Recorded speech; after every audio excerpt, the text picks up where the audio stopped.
गजा में जंगबंदी बरकरार, ट्रंप का बयान। इजरायली हमलों में अब तक 90 से ज़्यादा हलाकत। गजा में जंगबंदी के बावजूद इजरायली तशद्दुद जारी है। आदाब, आप देख रहे हैं न्यूज़ 18 उर्दू। मैं हूं रेशमा आफ्ताब। हम बात करेंगे गजा में हुए सीज़ फायर के बाद के हालात की। सीज़ फायर की इजरायली खिलाफ वर्जियों और फ़िलिस्तीनियों की हलाकत के बावजूद अमरीकी सदर डोनाल्ड ट्रंप का कहना है कि जंगबंदी बदस्तूर जारी है। एयरफोर्स वन में मीडिया से बातचीत करते हुए सदर ट्रंप ने कहा कि हम चाहते हैं कि सूरत हाल पुरअमन रहे। हमास बाज़ औक़ात बहुत ही जारहाना होती जा रही है, लेकिन हर चीज़ को सख्ती और मुनासिब तरीके से संभाला जाएगा। इस बीच अमेरिका के नायब सदर JD वेंस का कहना है कि हमास को मुकम्मल तौर पर गैर मुसल्लह करने से पहले गजा में सिक्योरिटी इंफ्रास्ट्रक्चर का क़याम ज़रूरी है।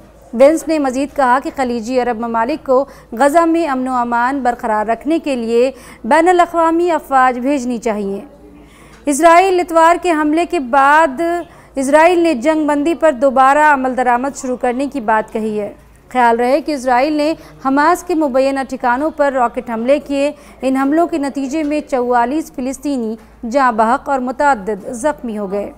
इजरायली तैयारों ने नसीरात, जमालिया और रफ़ा के रिहायशी इलाकों को निशाना बनाया। इजराइल ने इन हमलों को जवाबी कार्रवाई बताया। इजरायली हुक्काम ने हमास पर जंगबंदी मुआहदे की खिलाफ वर्जी और जनूबी गजा में 2 इजरायली फ़ौजियों की हलाकत का इल्ज़ाम लगाते हुए ये हमले किए हैं। इधर हमास ने इजराइल के इन इल्ज़ामात को सिरे से मुस्तरद कर दिया है। हमास का कहना है कि इजराइल अपनी नाकामियों को छुपाने के लिए बहतान तराशी कर रहा है।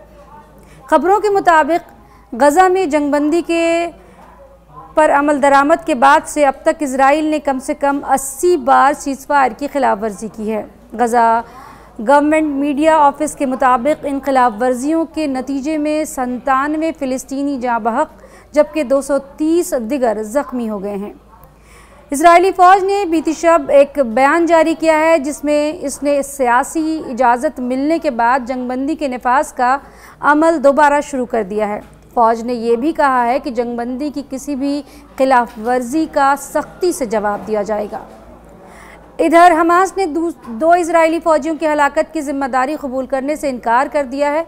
इजरायली वज़ीर आज़म नेतन्याहू ने इतवार को सिक्योरिटी जायज़ा इजलास मुनक़्क़िद किया। उन्होंने कहा कि गजा में अब भी 16 इजरायली यरग़मालियों की लाशें हैं। नेतन्याहू ने ऐलान किया कि जब तक ये लाशें वापस नहीं आती इंसानी इमदाद आधी कर दी जाएगी और वो ट्रंप के अमन मंसूबे के दूसरे मरहले पर बात नहीं करेंगे।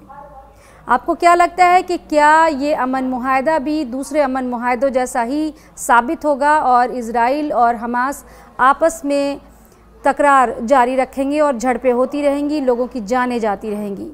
अपनी राय से हमें कमेंट सेक्शन में ज़रूर नवाजें और मुझे दें इजाज़त। खुदा हाफिज़।